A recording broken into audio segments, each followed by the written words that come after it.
பதட்டப்படுறாங்க, பதட்டமா இருக்கு அப்படிங்கிறதுக்கு என்ன சொல்லலாம் ஆங்கிலத்துல? சொல்லலாம். எமோஷனலுக்கு என்ன? உணர்ச்சி வசப்படுறதுன்னா என்ன? பதட்டம் உணர்ச்சி வசப்படுறது. உணர்ச்சி வசப்படுறோம் அப்படின்னு சொல்றோம் இல்லையா? இந்த பதட்டத்துலதான் பதட்டம், அந்த உணர்ச்சி வசப்படுதல் அல்லது பதட்டம். இப்படி இந்த பகுதிகளை வேதாகமத்தின் மூலமாய் இன்றைக்கு கிறிஸ்துவ வட்டாரங்களில இப்படிப்பட்ட அந்த பதட்டமான பகுதிகள், பதட்டமான காரியங்கள் இன்னைக்கு இருக்கக்கூடியதான பகுதிகளை நாம் வேதாகமத்தினுடைய பகுதிகளை கொண்டு நாம் பார்க்க போகிறோம். இந்த பதட்டமான ஒரு செயல்பாடுகள், பதட்டமான அந்த நிலை, எதை செய்தாலும் அந்த பதட்டமான பகுதிகளை நாம் பார்க்க முடியும். இந்த பதட்டமான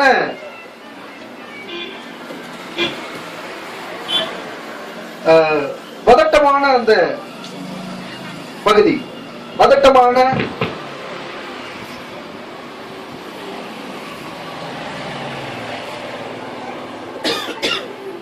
நிலையை நம்ம பார்க்கலாம்.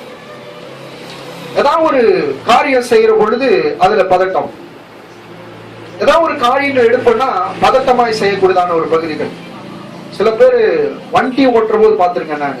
இந்த வண்டி ஓட்டுற போதே பதட்டமா தான் ஓடி போயிட்டு இருப்பான். அந்த வண்டி ஓட்டுறது, எடுக்கிற பொழுது இப்படிப்பட்டதான இந்த பதட்டமான அந்த நிலைகள் இன்றைய மக்களுடைய வாழ்க்கையில தொற்றி பிடித்திருக்கிறதை பார்க்கலாம். பதறி போய் செய்கிறதான பதட்டமான பகுதிகள் இன்னைக்கு மனிதனுடைய வாழ்க்கையில ரொம்ப அதிகமா இருப்பதை நாம் பார்க்க முடியும். ஆகையால் இந்த பதட்டமான நிலை, இந்த பதட்டமான காரியங்கள், இப்படிப்பட்ட பகுதிகளை நம்ம வேதாகமத்திலிருந்து பார்ப்பதற்கு ஆண்டவர் நமக்கு கிருபை செய்வாராக. எதனால இந்த பதட்டம் வருது, பதட்டம் வந்ததுன்னா என்ன ஆகும் அப்படிங்கிறதான காரியத்தை குறித்து நம்ம பார்க்கிறதுக்கு ஆண்டவர் நமக்கு கிருபை செய்வாராக. சில நேரத்துல இந்த தந்தி வந்துருச்சு அப்படின்னு சொன்னா, பழைய காலத்துல இப்பெல்லாம் தந்தி இல்ல, அந்த காலத்துல இந்த தந்தி வந்துருச்சு அப்படின்னு சொன்னா ஒரு கிராமத்து பகுதிகளில் இருக்கக்கூடிய மக்களுக்கு இந்த தந்தி வந்துருச்சு அப்படின்னு சொன்னா என்ன ஆயிடும் தெரியுமா? தந்தி அப்படின்னாலே நல்ல செய்தியாவே நினைக்க மாட்டாங்க. தந்தி வந்துருச்சு அப்படின்னு சொன்னா போதும், ஐயோ யாரோ சில பேர் தந்தியை வச்சுக்கிட்டு நல்ல செய்தி வந்திருக்கும், நல்ல செய்தி வந்திருந்தாலும் கிரியோமுரியான்னு அழுக ஆரம்பிச்சிருவாங்க.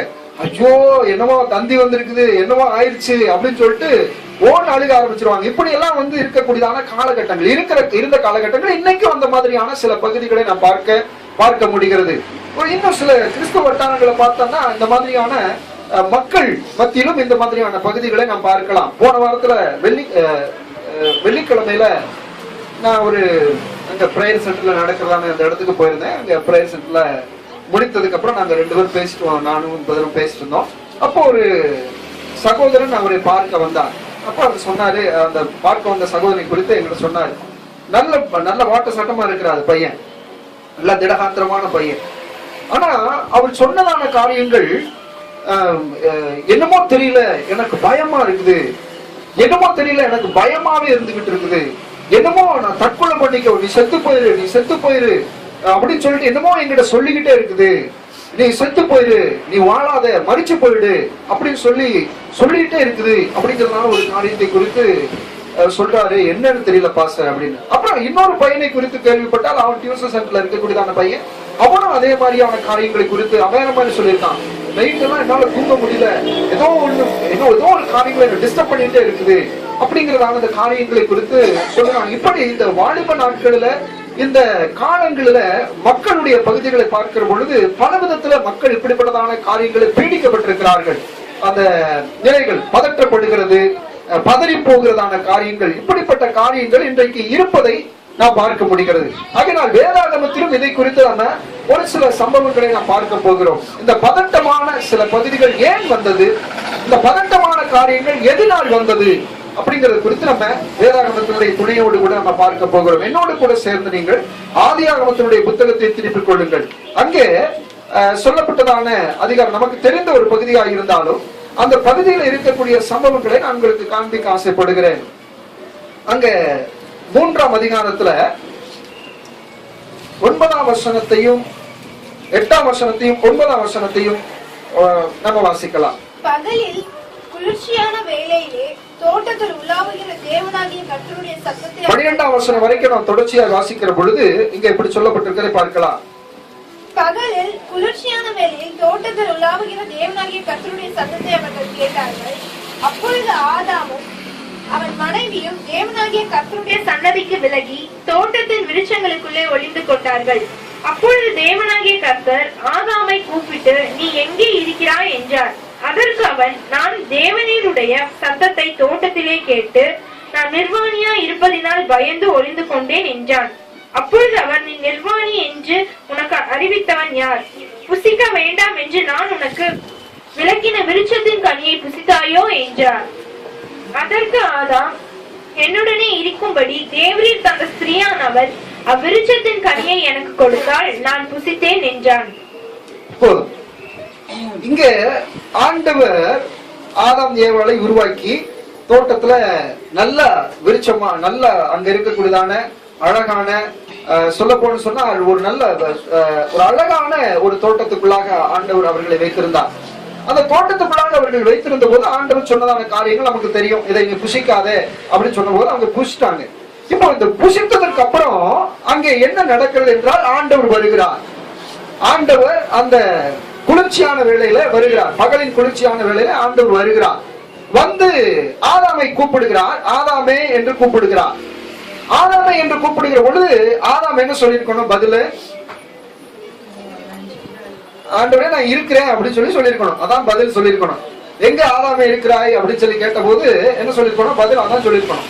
ஆனா ஆதாம் என்ன பதில் சொல்றாருங்கிறத அந்த 3ஆம் அதிகாரத்தை நீங்க கவனிச்சு பாத்தீங்கன்னா, அந்த 3ஆம் அதிகாரத்தினுடைய 8ஆம் 9ஆம் வசனத்துல நான் பார்க்கிற பொழுது, அப்பொழுது தேவனாகிய கர்த்தர் ஆதாமை கூப்பிட்டு, நீ எங்கே இருக்கிறாய் என்றார். எங்கே இருக்கிறாய் என்றார். அதற்கு அவன், நான் தேவனுடைய சத்தத்தை கேட்டதினால் தோட்டத்தில கேட்டு நான் நிர்வாணியா இருப்பதினால் பயந்து ஒளிந்து கொண்டேன் என்றான். இப்போ இங்க இந்த வார்த்தைகள் நமக்கு என்ன தெரியுதுன்னா, அவர் சொல்லக்கூடியதான அந்த பகுதிகளில் ஒரு பதட்டம் தெரிகிறது. அந்த பதட்டத்தினுடைய பகுதிகள் நமக்கு தெரிகிறதை நம்ம பார்க்கலாம். ஆண்டவர் கேட்கிறாரு, நீ எங்க இருக்கிற அப்படின்னு சொல்லிட்டு. எங்க இருக்கிறேன்னு கேட்டா அதற்கான பதில் நான் இங்க இருக்கிறேன் அப்படின்னு சொல்லணும். ஆனா என்ன பதில் வருது? நான் பயந்து போயிருக்கிறேன், நான் தோட்டத்துல ஒளிஞ்சிட்டு இருக்கேன் அப்படிங்கறதான ஒரு பதட்டம். இன்னைக்கு நம்முடைய வாழ்க்கையிலும் அப்படிப்பட்ட காரியங்களை நாம் பார்க்க முடிகிறது. ஏன் நம்முடைய வாழ்க்கையில பதட்டம் வருவதற்கான காரணம்? இன்றைக்கு பதட்டம் வருவதற்கான காரணம் என்ன? ஏன் இந்த பதட்டம் வருவதற்கான காரணங்கள்? ஏன் கர்த்தருடைய பிள்ளைகளுக்கு பதட்டம் வர வேண்டும்? ஏன் ஜனங்கள் பதட்டப்படுறாங்க? ஏன் மக்கள் பதட்டப்படுகிறாங்க? அந்த பதட்டத்தினுடைய காரியங்கள் என்ன? பதறி போகிறது. ஏதாவது ஒரு காரியத்தை சொன்னா பதறுகிறது. ஏதாவது ஒரு காரியத்தை சொன்னால் பதறுகிறதான பகுதிகளை பார்க்க முடியும். பதறி போகிறதான நிலை, பதட்டப்படுகிறதான நிலை. வீட்டுல ஏதாவது ஒரு சின்ன காரியத்தை சொன்னா உடனே என்னதான் வருது? ஒன்னா பதட்டத்துல பாத்திரமோ பொருளோ டமார் டிமின்னு பதறி தெரிஞ்சுக்கலாம். வீட்டுல பதட்டமான சூழ்நிலைகள் நிலவுகிறது அப்படின்னு சொல்லிட்டு இந்த தீர்ப்பு கொடுத்த பொழுது அந்த பரப்பரக்கார அந்த அக்கரகார பகுதிகளில் அங்க நிலை எப்படி மாறிவிட்டது என்று சொன்னால், பரபரப்பான சூழ்நிலை அப்படின்னா பதட்டமான சூழ்நிலை அப்படிங்கிற அந்த நிலையை நாம் பார்க்க முடியும். ஒரு பதட்டமான சூழ்நிலை. அப்ப நம்ம வீடுகளெல்லாம் எப்படிதான் இருக்குது? சில நேரத்துல பதட்டமான சூழ்நிலை. சில நேரத்துல வீட்டுக்குள்ள வருகிற பொழுது ஒரு சின்ன ஒரு காரியத்தை விளையாட்டுக்கு சொன்னாங்க. ஒரு ஊழியக்காரர் ஒரு வீட்டுக்கு போனா ஹவுஸ் விசிட்டிங் போற பொழுது அந்த வீட்டுல கதவு திறந்திருந்ததுனால அந்த கதவு திறந்திருந்த பொழுது இவரும் தட்டாம அப்படி உள்ள போறதுக்கு ரெடி ஆனாராம். உள்ள போறதுக்கு முன்னால அவர் போறதுக்கு முன்னால செருப்பு வந்துச்சான். காய்ச்ச பிடிச்சிட்டாரா வந்ததையும் செருப்பு வந்ததையும் காய்ச்ச பிடிச்சிட்டாரா. டக்குனு காய்ச்ச பிடிச்சோடனே ஒருவேளை கலட்டி போட்டதான் தெரியாம போட்டாங்க போல் இருக்குன்னு போட்டு மறுபடியும் பாக்குறாரு, இன்னொரு செருப்பு வருதான். கேட்ச் பிடிச்சிட்டாங்க. பிடிச்சது அம்மா வீட்டுல யாரு இருக்காங்க, ஆனா ஐயா ஐயா வாங்க, நீங்க வந்துட்டீங்களா வாங்க, ஐயோ அப்படின்னு சொல்லிட்டு என்னடா அப்படின்னு பார்த்தா வீட்டுல 2 பேருக்குள்ள இருக்கிற பிரச்சனையில வீட்டுல இருக்கிற செருப்புலாம் என்ன வருது, வெளியில வருது. நல்ல வேலை அவர் கேட்ச் பிடிச்சதுனால பரவாயில்ல, வெளியே யாராவது வந்துட்டு இருந்தாங்கன்னா அடிபட்டு இருக்கும்.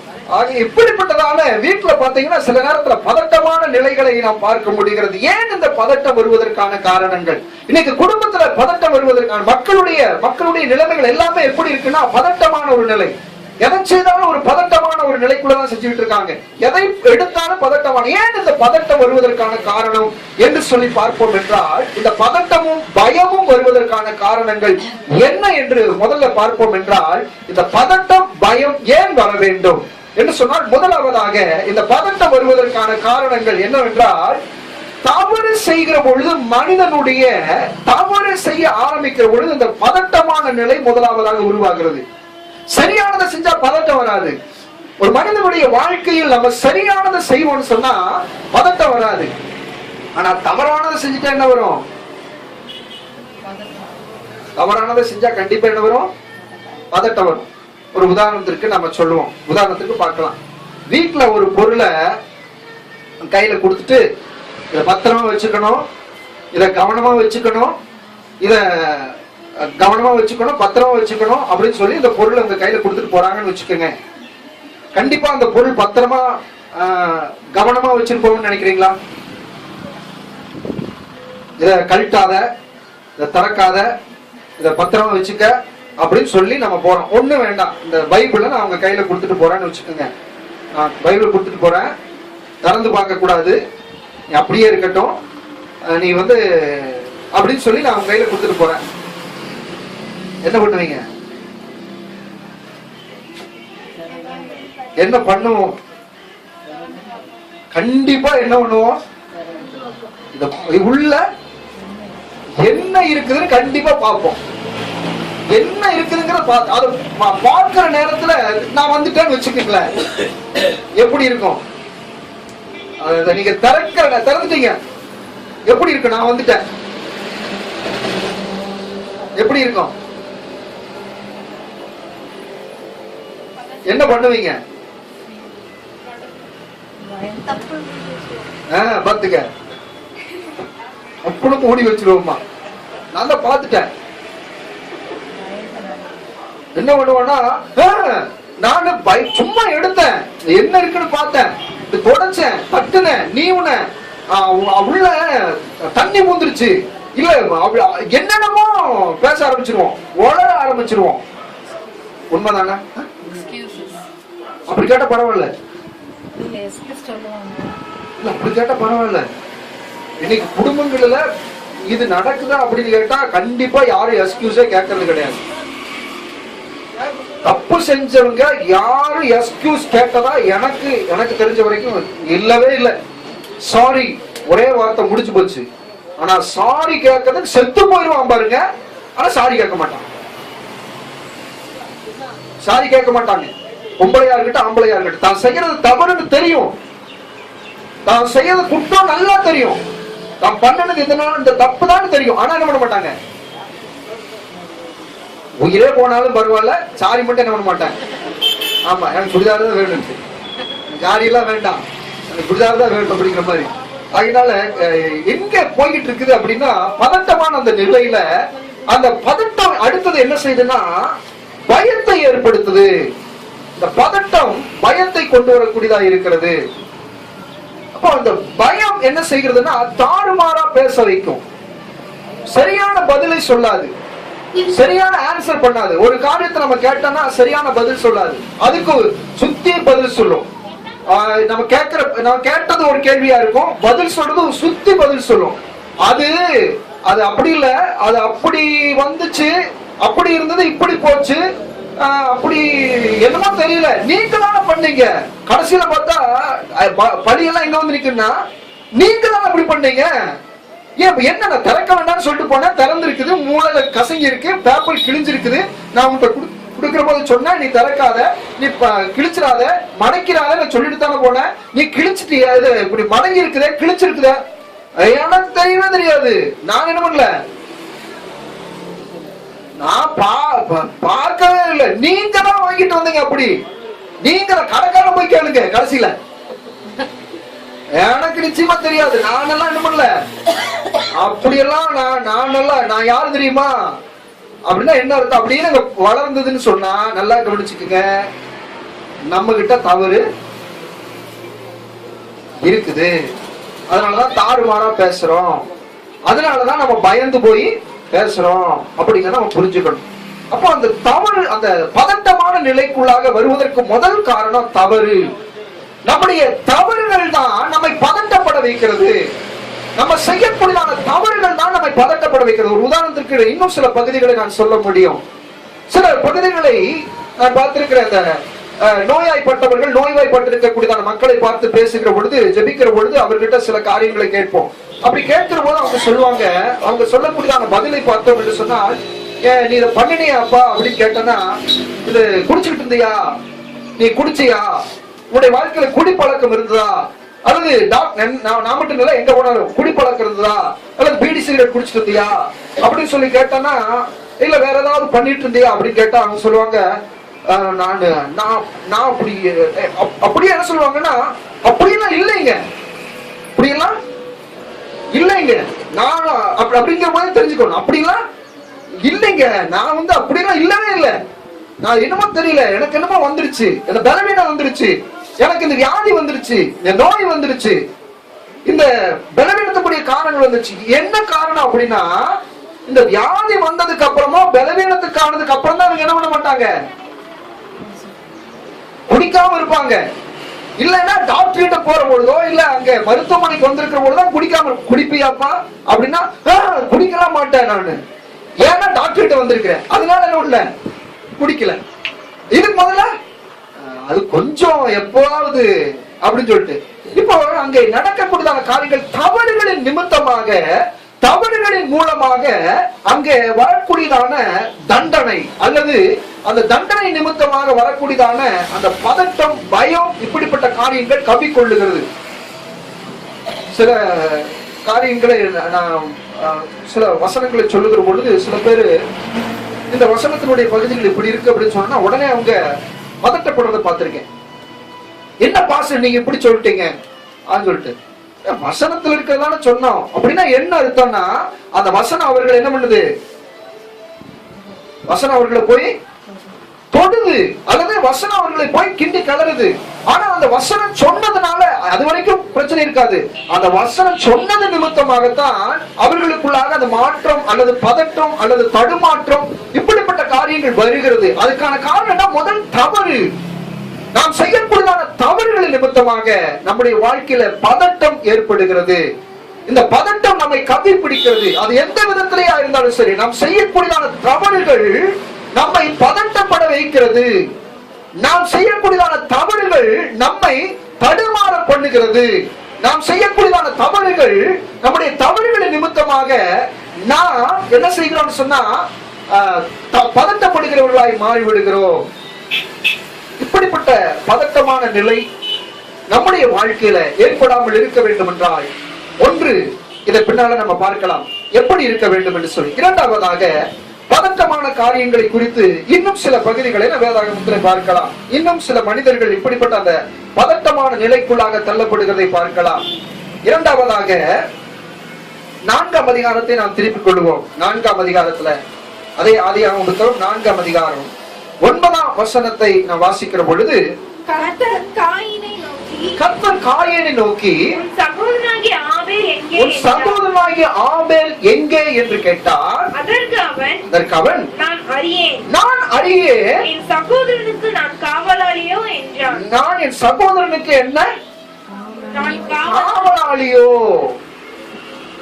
அப்படின்னா என்ன அர்த்தம்? இங்கேயும் அவங்க என்ன பண்றான், கடவுள் கேட்கிறாரு. கேட்கிற பொழுது அதுக்கான பதில் என்ன வருது, பார்க்கவே இல்லையே, தெரியவே தெரியாத பிள்ளைங்கிட்ட கேட்டு பார்த்தீங்கன்னா தெரியும், நல்லா தெரியும். வீட்டுல இருக்கிற பொருளை ஏதாவது எடுக்காதரா, பண்ணாதரா, உடைக்காதரா அப்படின்னு சொல்லி வச்சுட்டான்னா, இது பைபிள் மட்டும் இல்ல, வீட்டுல இருக்கக்கூடியதான பகுதிகள்ல பார்த்தா அந்த பொருட்கள் கண்டிப்பா என்ன ஆகாது, உருப்படியா இருக்கவே இருக்காது. இல்ல வச்ச இடத்துல அந்த பொருள் இருக்காது. வச்சுட்டு போயிருப்போம், இந்த பொருள் இங்க இருக்குது அப்படின்னு சொல்லிட்டு அவன் தெரியும் இங்கதான் வச்சிருக்கோம் அப்படின்னு. ஆனா போயிட்டு வந்து பார்த்தா பொருள் என்ன பண்ணாது, அங்க இருக்காது. அவன்கிட்ட கூப்பிட்டு எடுத்தியா அப்படி கேட்டு பாருங்க, ஒரே பதில் அதான், எடுத்தியா? நீங்க வச்சதையே பார்க்கல, நீங்க வச்சதை எங்கன்னு எனக்கு தெரியாது. அது எப்படி இருக்கும் தெரியலையே. அது எப்படி இருக்கும், ரவுண்டா இருக்குமா, சதுரமா இருக்குமா, ஸ்கொயரா இருக்குமா, எப்படி எல்லாம் இருக்குன்னு எனக்கு தெரியவே தெரியாது. நான் பார்க்கவே இல்லை. நான் பார்க்கலன்னு சொல்லி அபட்டமான அந்த பகுதிகள். அதனுடைய பொருள் என்னவென்றால் பாவத்தினுடைய உச்சகட்டம். தெரியவே தெரியாது அப்படிங்கிறது தெரியவே தெரியாது அப்படின்னா அந்த பதட்டத்தினுடைய அடுத்த கட்டம் அங்கே போகுது. பேச்சில பதட்டம், பேசுற போது பதட்டம், கேட்கிற பொழுது பதட்டம், ஒரு காரியங்களை சொல்லுகிற பொழுது அந்த காரியங்களை அதை கேட்டுட்டாங்களே எப்படி கேட்கலாம், அது எப்படி என்கிட்ட கேட்கலாம் அப்படிங்கிற மாதிரியான அந்த பதட்டமான ஒரு நிலை மனிதனுக்குள்ளாக வருவதற்கான காரணம் அங்கே கடவுளுடைய அந்த நிலையை தாண்டி போகிற பொழுது, கடவுள் கொடுத்திருக்கக்கூடியதான அந்த எல்லையை தாண்டி போகிற பொழுது இரண்டாவது மனிதனுடைய வாழ்க்கையில வரக்கூடியதான பதட்டம். ஏன் அந்த பதட்டம் வருகிறதுனா கடவுள் கொடுத்திருக்கிற அந்த எல்லையை தாண்டி விடுகிறது. கடவுள் வைத்திருக்கக்கூடியதான அந்த எல்லையை விட்டு வெளியே போகிற பொழுது மனிதனுடைய வாழ்க்கையில பதட்டங்கள் வருகிறது. நாம் செய்யக்கூடியதான காரியங்கள்ல நமக்கு ஒரு எல்லையை கர்த்தர் வைத்திருக்கிறார். அந்த எல்லையை தாண்டி நம்ம செயல்படுவோமானால் நம்முடைய வாழ்க்கையில பதட்டங்கள் வரத்தான் செய்யும். அந்த எல்லையை நம்ம தாண்டி நாம் செயல்படுகிற பொழுது நம்முடைய வாழ்க்கையில பதட்டங்கள் காணப்படும். அதனால் தேவனுடைய பிள்ளைகளை பதட்டம் வருவதற்கான காரணங்கள் இங்க காயன் எடுத்து ஆண்டவர் கேட்கிறார், உன் சகோதரனாகிய ஆபேல் எங்கே? அதற்கு அவன் பதில், நான் அறியேன். ஒண்ணு, இத நீங்க ரியலா அப்படி கற்பனை பண்ணி பாருங்க. இருக்கிறது 4 பேரு. எத்தனை பேரு? 4 பேர். வீட்டுல 4 பேர் இருக்கிறீங்க. 4 பேர்ல அம்மா அப்பா அவங்க அவுட் சைடு வெளியே இருக்கிறாங்க. இப்ப வீட்டுல இருக்கிறது யார் தான்? 2 பேர் தான். இப்ப இந்த 2 பேர் தான் இருக்கிறாங்க. இந்த 2 பேர்ல ஒரு ஆள் காணோம். 2 பேருமே இருக்காங்க, 2 பேர்ல ஒரு ஆள் காணோம். இது காணாம போனதுக்கான காரணங்கள் அவனுக்கு தெரியும். கேக்குறாங்க, அப்பாவும் அம்மாவும் கேக்குறாங்க, எங்க அப்படின்னு, எங்க அப்படின்னு கேக்குறாங்க. பதில் என்ன சொல்லுவோம்?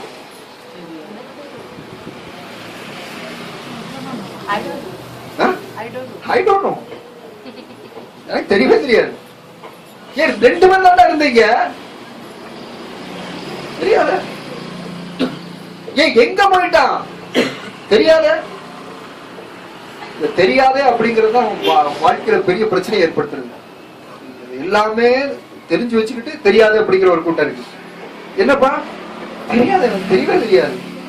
பைபிள் ஒரு வசனம் இருக்கிறது, அவள் தின்று தன்னுடைய வாயை துடைத்து விட்டு நான் ஒரு பாவம் செய்யவில்லையே என்பாள் அப்படின்னு சொல்லிட்டு தப்பு பண்ணிட்டு என்ன தப்பு பண்ணியான்னு கேட்டா வாயை துடைச்சிட்டான்னா. இந்த டிவியில ஒரு அட்வர்டைஸ்மெண்ட் பார்த்தேன். அதுல ஒரு புருஷன் வராரு, அவர் வாக்கிங்கோ ஜாக்கிங்கோ போயிட்டு வராரு. பொண்டாட்டி பார்த்து கேட்கிறா, எங்க போயிட்டு வரீங்க? வாக்கிங் போயிட்டு வரேன் அப்படின்னு. வாக்கிங் தான் போயிட்டு வரீங்களா அப்படின்னு? என்ன அவன் சொல்றேன், ஆமா ஆமா வாக்கிங் தான் போயிட்டு வரேன். ஆனா உங்க உதட்டோரமா வாயில கொஞ்சம் பச்சி ஒட்டி இருக்கிற மாதிரி தெரியுது அப்படின்னு சொல்லிட்டு. அப்படின்னா என்ன அர்த்தம்? அப்படின்னா என்ன அர்த்தம்? சாப்பிட்டு வாயை துடைச்சிருக்கிறாரு, ஆனா வாயை சரியா துடைக்கல. இதுல இருந்து நமக்கு என்ன தெரியுது? தப்பு செஞ்சாலும் எல்லாம் தப்பு செஞ்சு வாயை கொப்பிடிச்சுக்கிட்டு சில பேர் நான் பார்த்திருக்கிறேன் பாருங்க. சர்ச்சுக்கு வரும்பொழுது இந்த சரியா நிறைய பேர் பார்த்திருக்கேன். சர்ச்சுக்கு வரும்பொழுது என்ன வேக வேகமா வருவாங்க.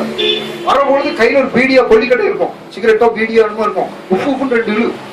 அது சர்ச்சு பக்கத்துல வந்தோடனே 2 இழு, நல்ல இழு, விழுக்கு விழுக்கு விழுக்கு விழுக்கு இழுத்து அது கீழே போட்டு ஒரு மீதி மீச்சு அப்படின்னு சொல்லிட்டு இப்படி பண்றது. அப்புறம் ஏன் நாத்து எங்க வரக்கூடாதான்?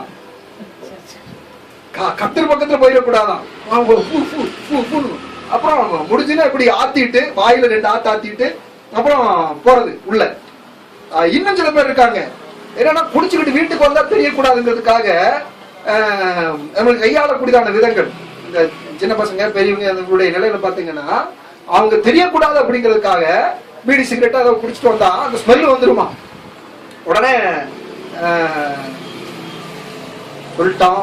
அதனால நம்ம பிள்ளைங்க கையாளுற வேண்டாம், கொய்யா வர இலைய எடுத்து நல்லா எடுத்து வாயை துடைக்கலாம்.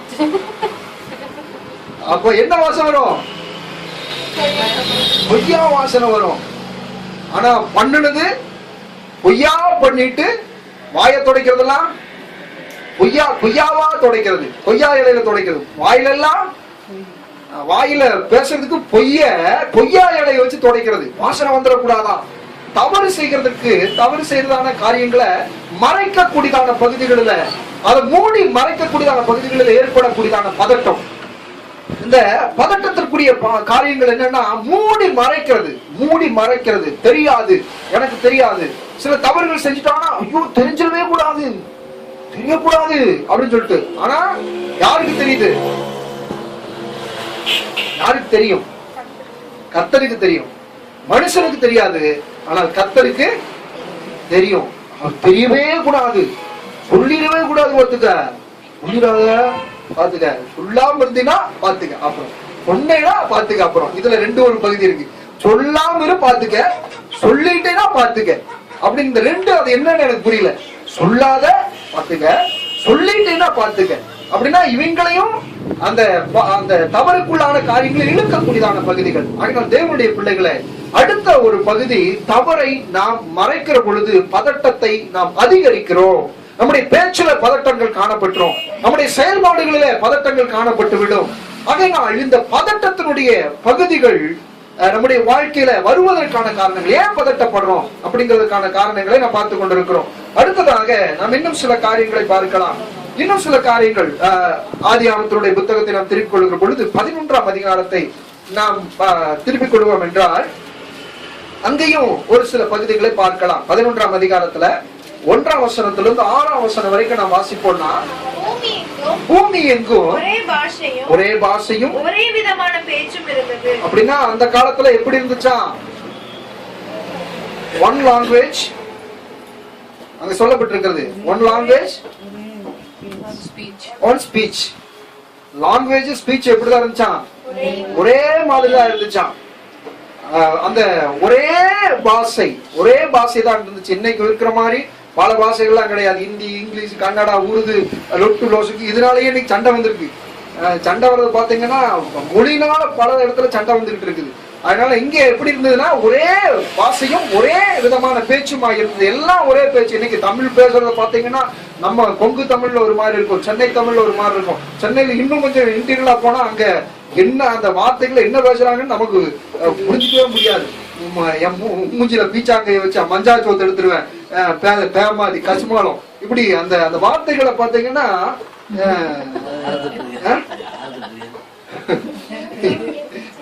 யாரு திட்டுறீங்க? அந்த பேச்ச சொல்ற ஒரே பாஷையா இருந்தது, ஒரே பேச்சா இருந்தது. ஆனால் இங்க எப்படி இருக்குது? பேச்செல்லாம் வித்தியாசமான பேச்சுகள். அது மொழிகள், அந்த தமிழ்லயே வந்து பேச்சுக்கள் வித்தியாசமான பகுதிகளை நாம் பார்க்க முடியும். சில நேரத்துல செந்தமிழ்ல நம்ம பேச ஆரம்பிச்சிட்டோம்னு வச்சுக்காங்களேன், வறுமையா வந்து இருக்கீங்களே அமரும் அதனால அப்படின்னு சொல்லிட்டு பிச்சுக்கிட்டு ஓடிடுவாங்க. இப்படி செந்தமிழ்ல பேசுறதுக்கும் மக்கள் என்ன பண்ணல, விருப்பப்படுறது இல்லை. ஆகையினால் இங்க ஒரே பாஷையும் ஒரே பேச்சுமா இருந்தது. One language, one speech. வாசிப்போம். ஜனங்கள் கிழக்கே இருந்து பிரயாணம் பண்ணுகையில் சிநேயர் தேசத்துல சமபூமியை கண்டு அங்கே குடியிருந்தார்கள். அப்பொழுது அவர்கள் நாம் செங்கல் அறுத்து அதை நன்றாய் சுடுவோம் வாருங்கள் என்று பேசிக் கொண்டார்கள். கல்லுக்கு பதிலாக சாந்துக்கு பதிலாக நிலக்கீழும் அவர்களுக்கு இருந்தது. பின்னும் அவர்கள் பூமியின் மீதெங்கும் சிதறி போகாதபடிக்கு நமக்கு ஒரு நகரத்தையும் வானத்தை அளவாக்கி நமக்கு பேர் உண்டாக பண்ணுவோம் வாருங்கள் என்று சொல்லிக் கொண்டார்கள். மனுபுத்திரர் கட்டுகிற நகரத்தையும் கோபுரத்தையும் கர்த்தர் இறங்கினார். அப்பொழுது கர்த்தர் இதோ ஜனங்கள் ஒரே கூட்டமா இருக்கிறார்கள். சரி, இதனுடைய பகுதிகளை பார்த்தோம்னா இப்பொழுது தாங்கள் செய்ய நினைத்தது ஒன்றும் தடைபட மாட்டாது என்றார்கள். அப்போ இவர்களுடைய செயல்பாடுகள் எப்படி இருக்குது அப்படின்னு சொன்னா, இந்த செயல்பாடுகள் ஒரு பதட்டத்தினுடைய இன்னொரு பகுதியை நாம் பார்க்க முடிகிறது. பதட்டமான ஒரு பகுதி. ஏன் இந்த பதட்டம் வந்துச்சு அப்படின்னு சொன்னா, அன்றைக்கு ஜலப்பிரளயம் வந்தது. ஜலப்பிரளயம் வந்த பொழுது மக்கள் எல்லாரும் என்ன பண்ணாங்கன்னு சொன்னா, ஜலத்தினால் அழிந்து போய்விட்டார்கள். அப்ப ஜலத்தினால் அழிந்ததுக்கு அப்புறம் ஒரு புதிய ஜெனரேஷன் அங்கே உருவாகிறது. அந்த சந்ததிகள்ல அங்கிருந்து மக்கள் ஒரு காரியத்தை யோசிக்கிறாங்க.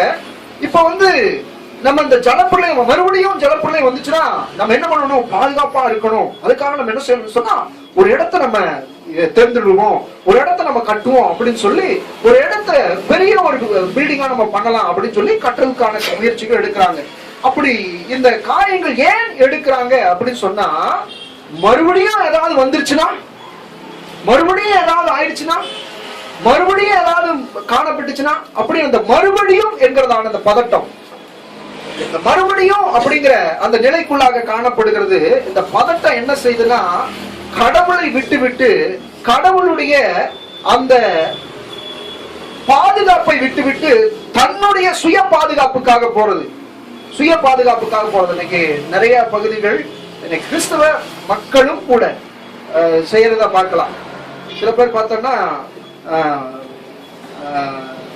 பாலிசி எடுத்திருப்பாங்க. பாலிசி மெடிக்கல் பாலிசி பாத்தீங்கன்னா, மெடிக்கல் பாலிசி எடுத்து தப்பு சொல்ல வரல. ஏன் எடுக்கிறாங்க அப்படின்னு கேட்டீங்கன்னா, ஏன் எடுக்கிறாங்க?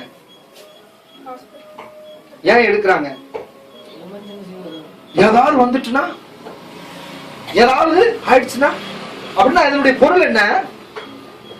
பதட்டப்படுகிறதான காரியங்கள் நடந்துச்சுன்னா, நடக்காம இருக்குன்னா, நடக்குன்றது இன்னொரு பகுதி, நடக்காம இருக்குங்கிறதும் இன்னொரு பகுதி தானே. நடக்கும் என்பது இருக்குமானால், நடக்காது அப்படிங்கறது இன்னொரு பகுதி இருக்கணும்ல. ரெண்டு காரியம் இருக்கணும்ல. ஆனா மக்களுடைய நிலைகள் எப்படி இருக்குன்னா, பதட்டம். ஏன் அப்படின்னா, இப்படி எல்லாம் நடக்குது. ஐயோ பாத்தீங்கன்னா திடீர்னு இப்படி நடந்து போயிட்டு இருந்தாங்க, திடீர்னு என்ன ஆயிடுச்சு,